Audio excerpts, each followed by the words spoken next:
আসসালামু আলাইকুম ওয়া রাহমাতুল্লাহি ওয়া বারাকাতুহু। পবিত্র রমাদান মাসে আমাদের পঞ্চম প্রায়োরিটি হচ্ছে আমাদের আত্মিক শৃঙ্খলা অর্জন করা।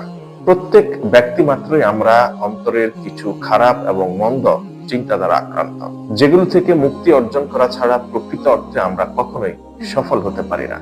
পবিত্র কোরআনের প্রারম্ভেই আল্লাহ এই বিষয়টির প্রতি বিশেষভাবে জোর আরোপ করেছেন। আল্লাহ বলছেন, ফি কুলুবিহিম মারাদুন ফাযাদাহুমুল্লাহু মারাদা। অর্থাৎ তাদের অন্তরে রয়েছে অসুস্থতা, তারা যদি তা থেকে মুক্তি লাভ করতে না চায় তাহলে আল্লাহ সেগুলো বৃদ্ধি করে দেন।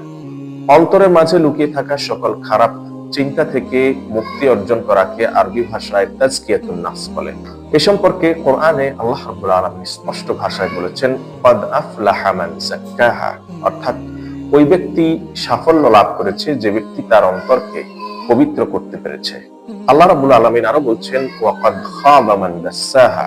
অর্থাৎ ওই ব্যক্তি ব্যর্থ হয়েছে যে তার অন্তর থেকে মন্দ চিন্তা এবং খারাপ চিন্তা থেকে নিজেকে মুক্ত করতে পারল না। নবী করিম সাল্লাল্লাহু আলাইহি ওয়াসাল্লাম এই বিষয়টির প্রতি জোর দিয়ে বলেছেন, আলা ওয়া ইন্না ফিল জাসাদি লামুদগাতুন ইযা সালুহাত সালুহাল জাসাদু কুল্লুহু ওয়া ইযা ফাসাদাত ফাসাদাল জাসাদু কুল্লুহু আলা ওয়া হিয়াল কলব। অর্থাৎ সাবধান, শরীরের অভ্যন্তরে এমন একটি গোশতের পিণ্ড রয়েছে যেটি খারাপ হয়ে গেলে পুরো শরীর খারাপ হয়ে যায়, আর তা হচ্ছে তোমাদের অন্তর। নবী করিম সাল্লাল্লাহু আলাইহি ওয়াসাল্লাম সর্বদা অন্তরের মন্দ এবং খারাপ চিন্তা থেকে আল্লাহ রাব্বুল আলামিনের কাছে পানাহ চাইতেন। তিনি দোয়া করতেন, ইয়া মুকাল্লিবাল কুলুব সাব্বিত কুলুবানা আলা তাআতিক। অর্থাৎ, হে আমাদের অন্তরের অধিপতি, আপনি আমাদের অন্তরকে আপনার আনুগত্যের মাঝে নিয়োজিত রাখুন।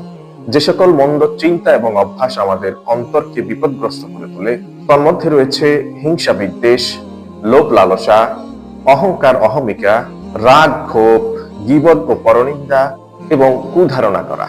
আল্লাহ রাব্বুল আলামিন আমাদেরকে পবিত্র মাহে রমাদানে আমাদের অন্তরের মাঝে লুকিয়ে থাকা সকল রোগ থেকে মুক্তি দান করুন।